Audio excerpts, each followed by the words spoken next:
方向に渡すが敵は出せよ。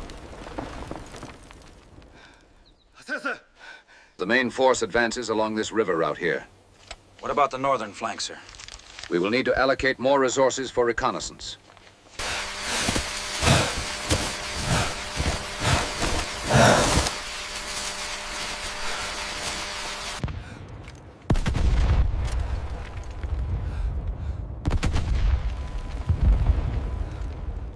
Down! Powder 4! Close the breach! Stand clear! Fire!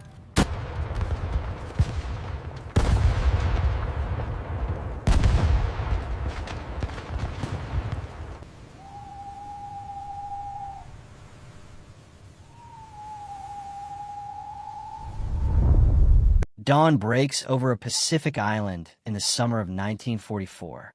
The air is thick with humidity, heavy with salt and smoke. Palm trees stand motionless, their fronds silhouetted against a pale sky. For a brief moment, there is silence. Then the ground begins to tremble. It starts as a distant pressure, almost imperceptible, like thunder far out at sea. Seconds later, the earth convulses. Deep, rolling shocks ripple through coral rock and hardened soil.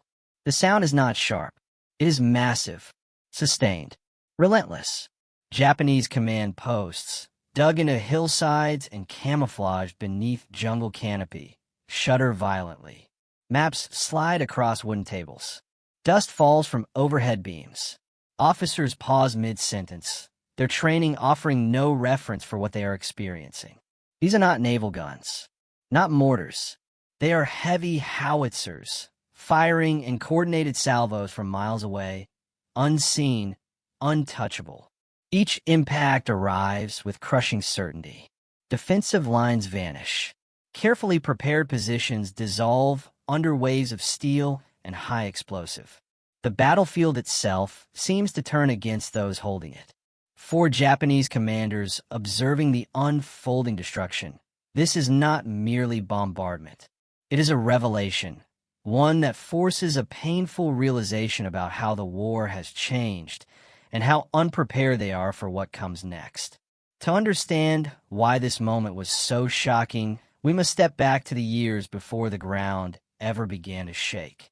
In the decades before the Pacific War erupted, the Imperial Japanese Army developed its doctrine under conditions vastly different from those it would eventually face. Japan's military experience was shaped by conflicts in East Asia, Manchuria, China, and Siberia, where mobility, infantry maneuver, and light artillery dominated the battlefield. These campaigns reinforced a belief that wars were decided by speed, spirit, and aggressive action, not by prolonged industrial firepower. Japanese artillery doctrine reflected these assumptions. Field guns and light howitzers, typically in the 75 mm range, were designed to move with infantry units. Heavy artillery existed, but in limited numbers, often reserved for siege roles or defensive positions near the home islands. The emphasis was on direct support, short barges, quick displacement, and visual targeting, rather than deep, sustained fire missions coordinated across multiple batteries. By contrast, Western armies, particularly the United States and Britain, had spent the interwar years studying the grinding artillery battles of the First World War. Their conclusions were clear. Artillery was not merely a support weapon. It was the primary instrument of battlefield dominance. Firepower, massed and precisely coordinated, could shape the ground before infantry ever advanced. This difference in philosophy would become critical as the Pacific War evolved. When Japan entered the war in December 1941, early victories seemed to validate its approach. In Malaya, the Philippines, and the Dutch East Indies, Japanese forces advanced rapidly, often overwhelming defenders before heavy artillery could be fully deployed.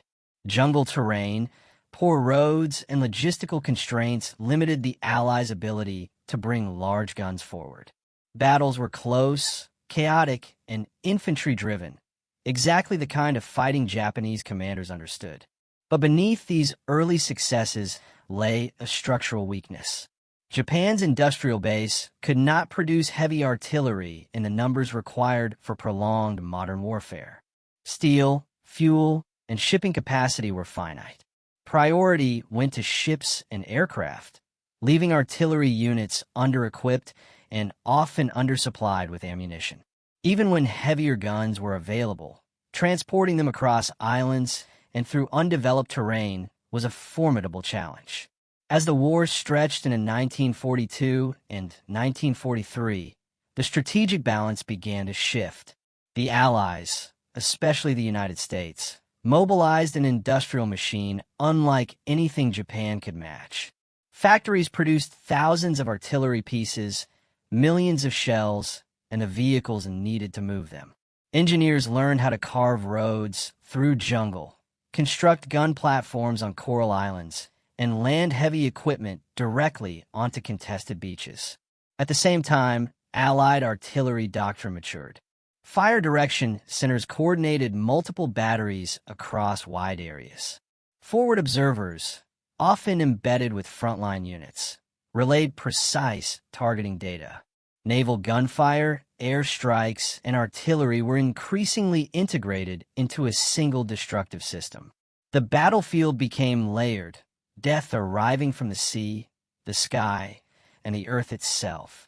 Japanese intelligence reports began to note these changes.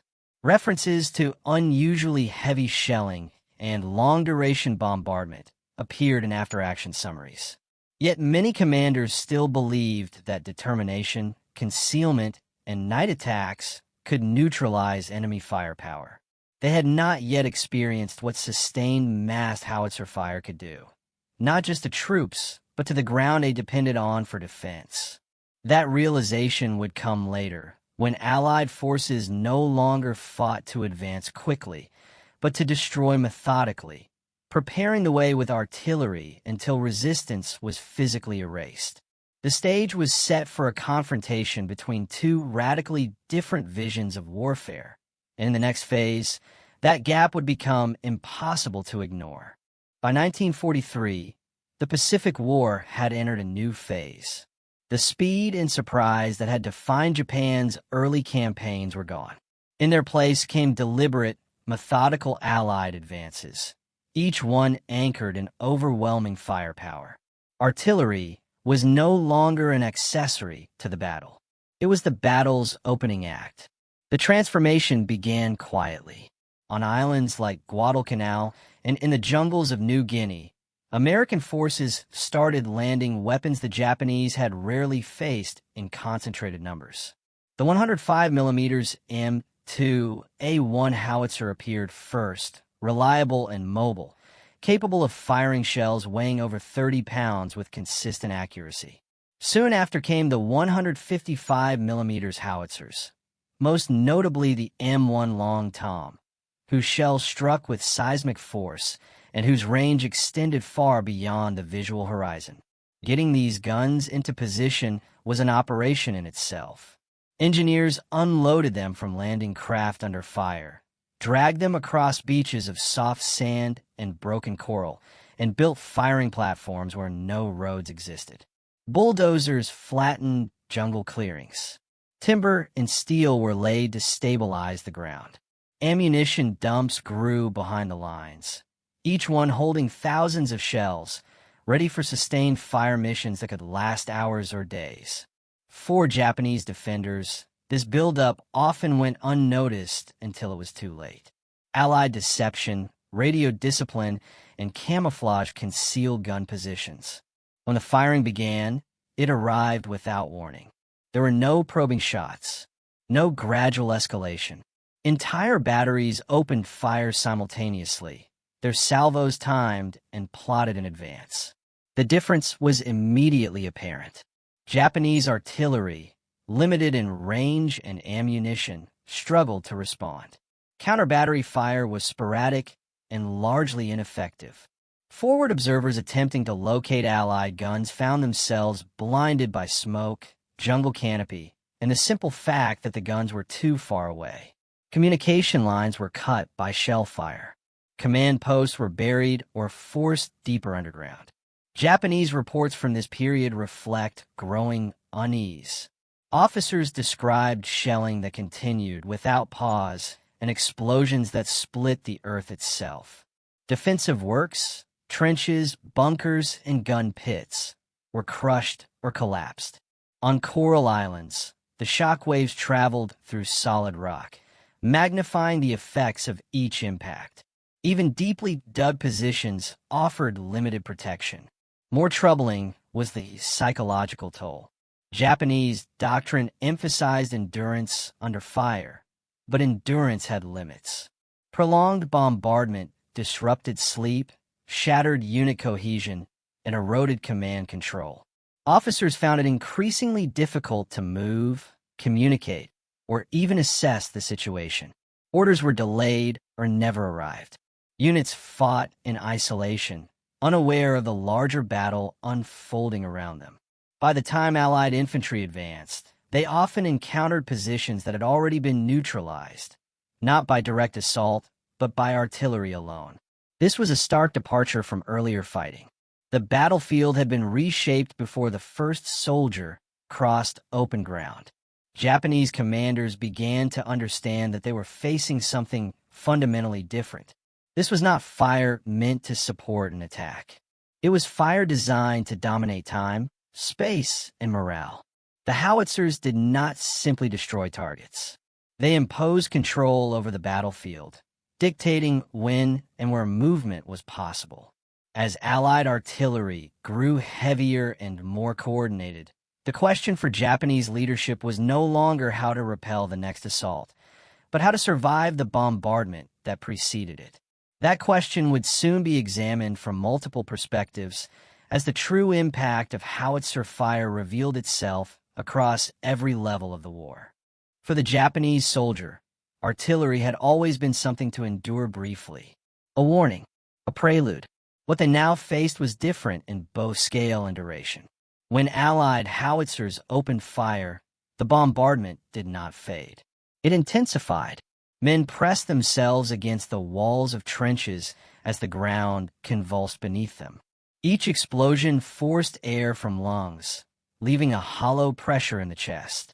The noise was constant, not a series of impacts, but a continuous roar that erased individual sounds. Commands were lost instantly. Hand signals became useless in clouds of dust and debris. Veterans later described the sense of helplessness more than fear. There was no visible enemy to engage, no clear moment to charge or withdraw. Hours passed under shell fire, then days. Sleep became impossible. Water supplies were buried. Medical stations were destroyed before they could be used.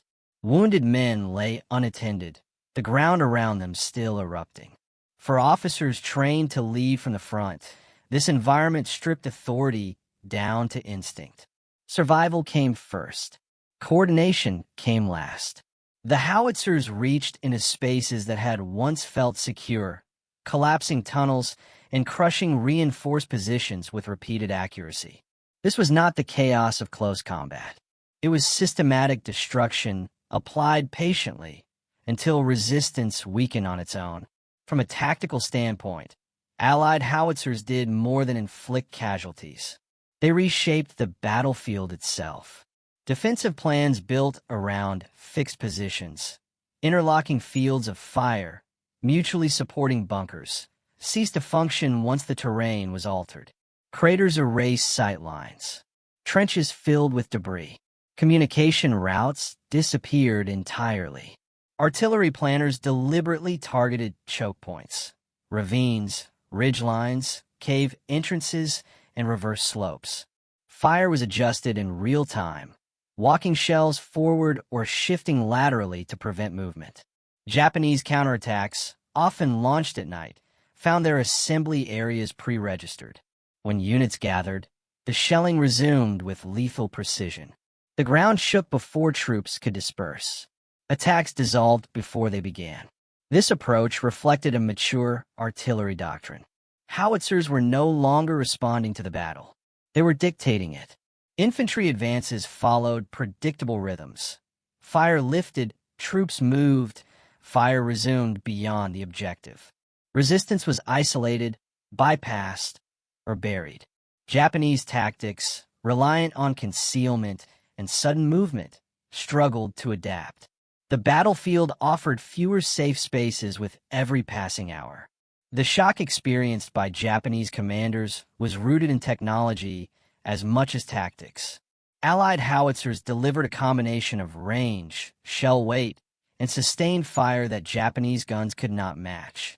A 155 mm shell carried enough explosive force to collapse bunkers previously considered secure. Fuses could be adjusted for airburst or delayed detonation, expanding the weapon's versatility. Range allowed guns to fire from beyond the reach of most Japanese artillery, effectively removing them from direct threat. Equally important was coordination. Fire direction centers process data from multiple observers, synchronizing salvos across batteries separated by miles. What Japanese defenders perceived as a single overwhelming barrage was, in reality, a carefully managed sequence of fires. This system allowed Allied artillery to maintain pressure without exhausting crews or ammunition. Guns rotated through firing schedules. Targets were revisited methodically. Destruction accumulated. For Japanese commanders watching this unfold, the realization was unavoidable. They were no longer facing individual units or weapons, but an integrated system designed to grind defenses into submission. Yet even as the ground shook beneath their positions, this was only part of the story. Other perspectives, enemy, leadership, and moral, would soon reveal how deeply this shock ran. From the Allied side, the howitzer was not a blunt instrument, but a precise tool of control. Artillery officers understood that their mission extended beyond destroying visible targets. They were shaping time. They were denying the enemy freedom of movement. Fire plans were drafted days in advance. Terrain was mapped in detail. Likely Japanese positions, reverse slopes, cave systems, tree lines, were plotted even if they could not yet be seen. When observers confirmed activity, the response was immediate, calculated, and overwhelming. American artillery units trained to maintain sustained rates of fire for hours without losing accuracy. Crews worked in shifts. Barrels were monitored. Ammunition flow was constant. The goal was not sudden shock alone, but exhaustion, physical and psychological, applied steadily until resistance faltered. This philosophy stood in direct contrast to Japanese expectations. To Allied planners, silence from enemy guns did not signal retreat. It signaled suppression. When infantry advanced, they did so behind a moving wall of fire that could be recalled instantly if resistance reappeared. The battlefield became predictable because artillery made it so. For Japanese commanders, the bombardment struck at the heart of leadership itself. Command posts, once carefully concealed and protected, were systematically targeted. Repeated shelling forced headquarters deeper underground, isolating commanders from the front. Maps became outdated within hours. Units reported positions that no longer existed. Runners were killed or failed to return. Radios, when available, were unreliable under constant shock and interference. Decision-making slowed as information fragmented. Traditional responses, counterattack, infiltration, close engagement, required coordination and timing. Artillery stripped both away. Orders to attack arrived too late. Units assembled only to be shattered before moving. Leadership became reactive, not directive. Some commanders adapted, dispersing forces and relying on small unit autonomy. Others held to doctrine, believing endurance alone would prevail. But as the shelling continued, the gap between intent and reality widened. The howitzers did not merely challenge Japanese command. They overwhelmed it. At its core, the shock of howitzer bombardment was a confrontation between belief systems. Japanese military culture emphasized spirit, sacrifice, and moral superiority. These qualities had carried units through earlier battles where firepower was limited and engagement personal. Artillery disrupted that relationship.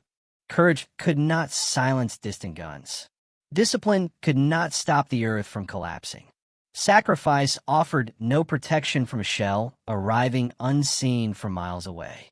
The result was not immediate collapse, but erosion. Faith in positions. Faith in plans.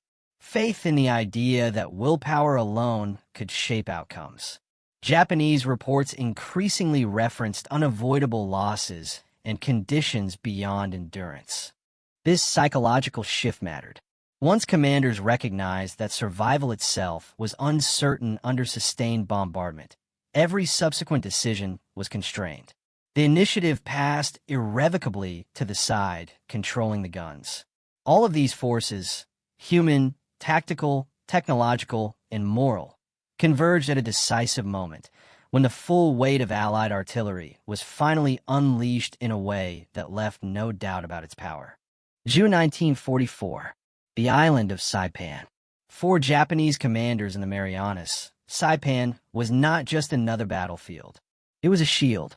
From its airfields, American bombers could reach the Japanese home islands. Losing it was unthinkable.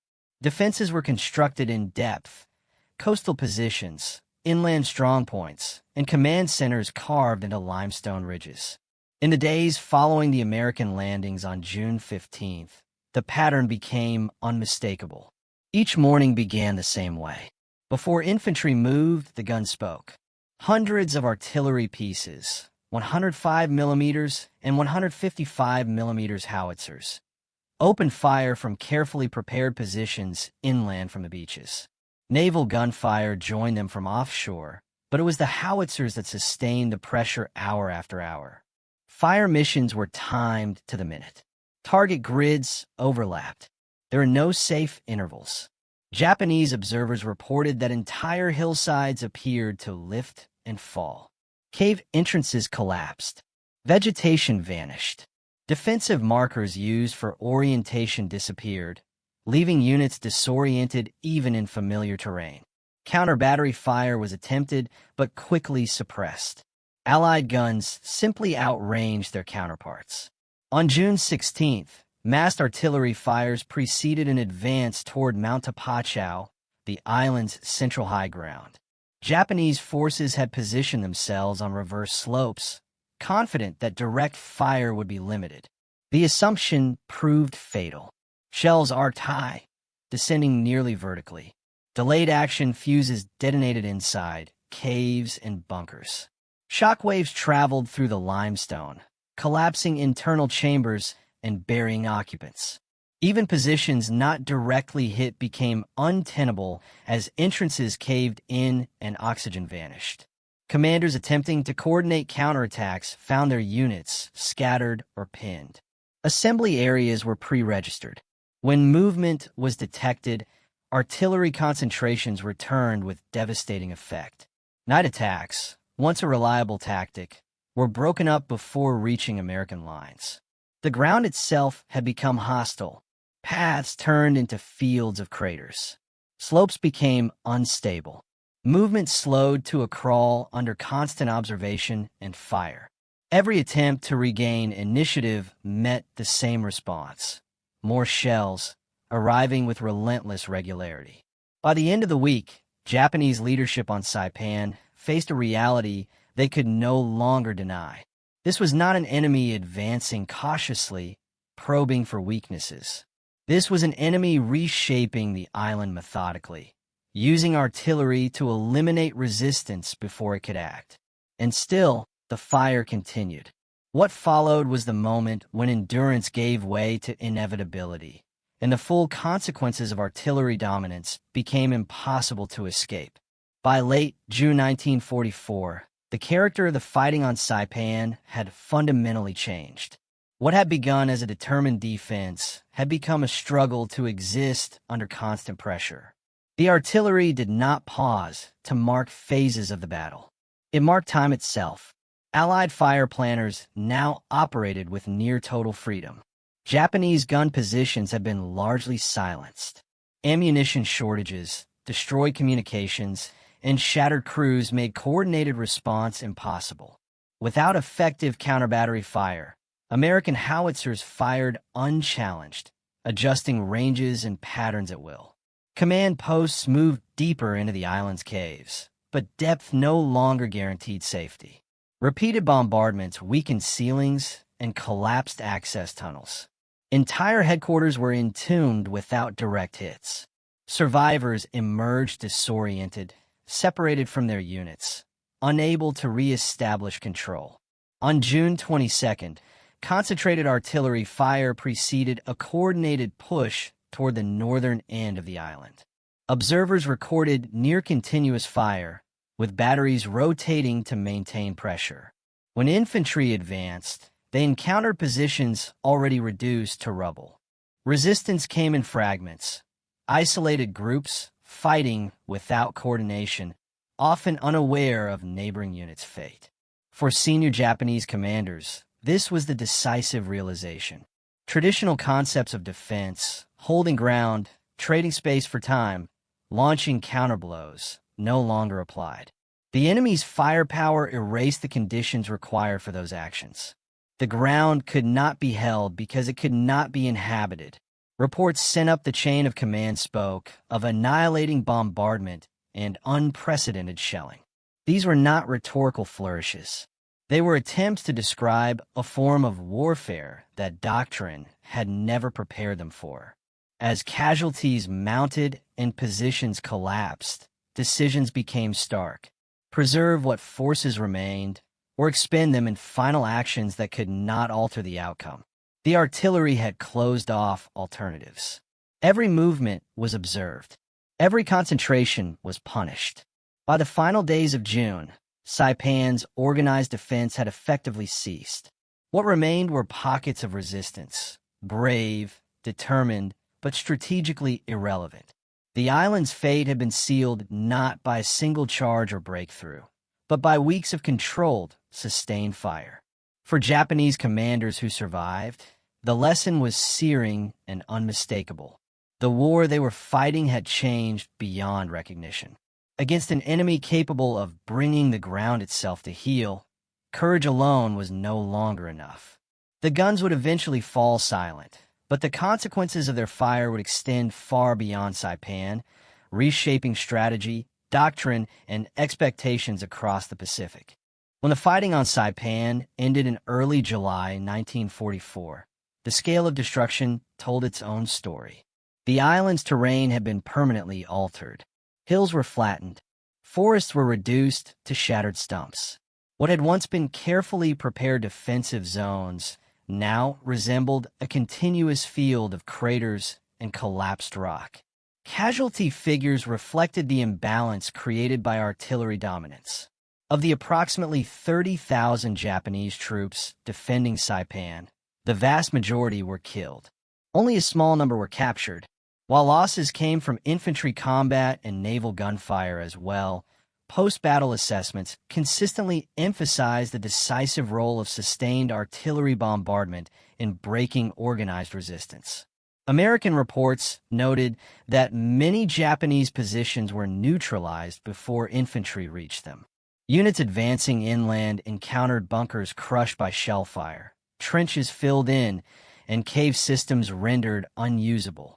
In numerous cases, defenders had been killed or incapacitated without ever engaging in direct combat. The psychological impact was equally significant. Interrogations of prisoners and analysis of recovered documents revealed widespread confusion during the final stages of the battle. Command relationships had broken down. Orders issued days earlier no longer reflected the battlefield's reality. Artillery had not only inflicted losses, it had severed the structure needed to continue the fight.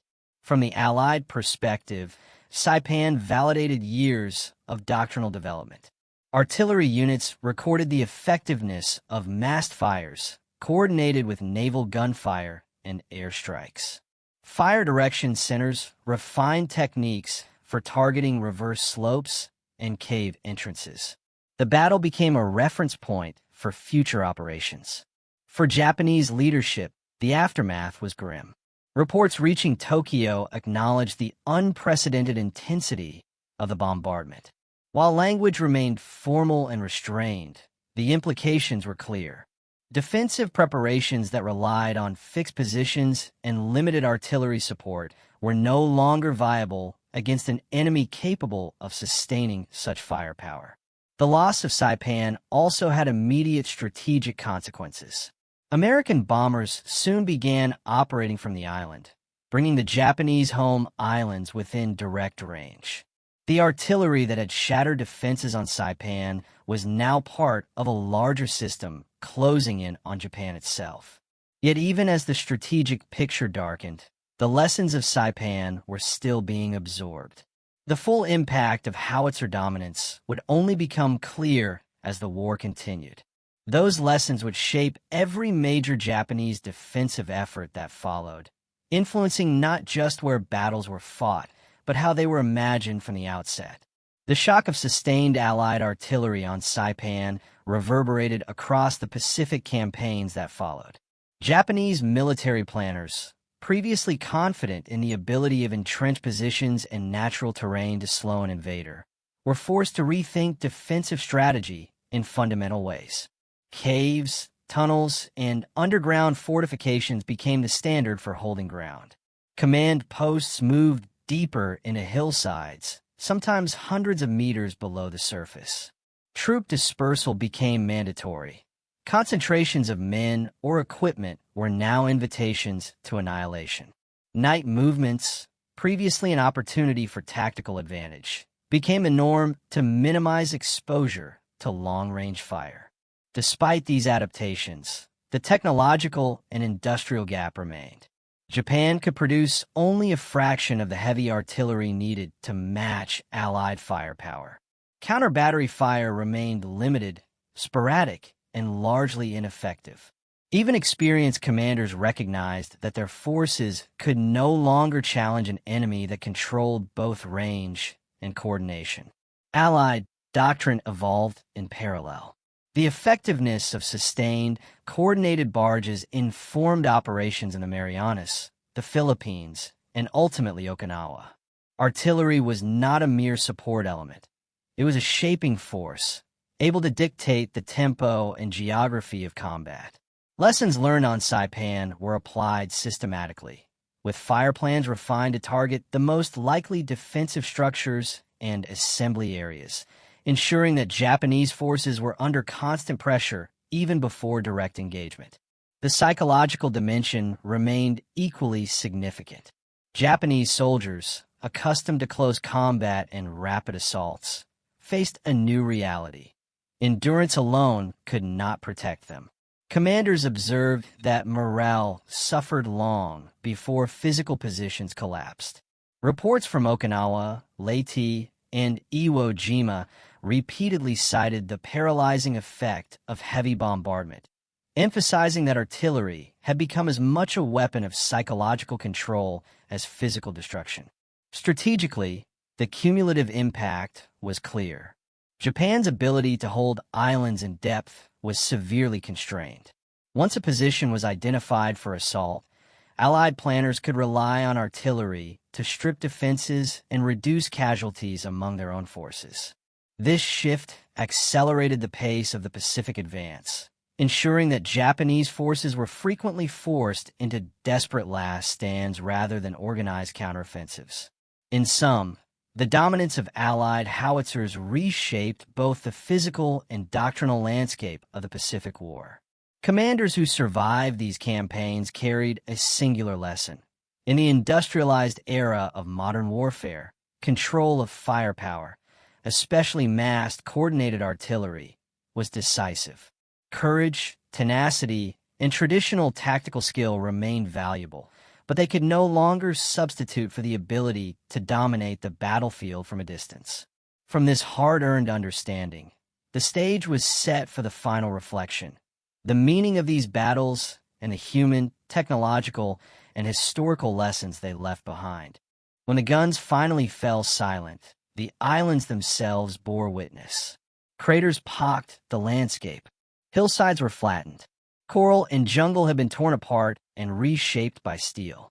The ground that had once offered cover, that had once defined tactical possibility, now remembered only the passage of relentless fire. For the Japanese commanders who survived, the experience was more than tactical. It was existential. The war had transformed before their eyes.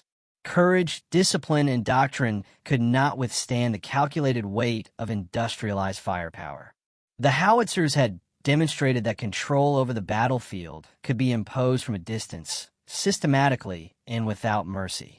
The human spirit, valiant as it was, could be tested, broken, or bypassed entirely by the sheer mechanics of destruction. For the Allied forces, this moment validated decades of doctrinal investment and industrial planning. Firepower was not ancillary, it was decisive. It shaped terrain, dictated tempo, and preserved lives by preemptively reducing enemy capability. The Pacific War became, in part, a war of logistics and calculation, where the Earth itself could be weaponized. In the broader arc of history, these battles marked a turning point in modern warfare. Saipan and the countless islands that followed demonstrated that industrialized artillery could rewrite strategy, reshape morale, and redefine what it meant to fight. The human dimension, courage, leadership, endurance, remained central, but it now existed within the framework set by technology and coordination. And in the silence after the bombardments, one truth persisted. Wars are no longer fought solely by those who charge or hold, but by those who can make the ground itself obey.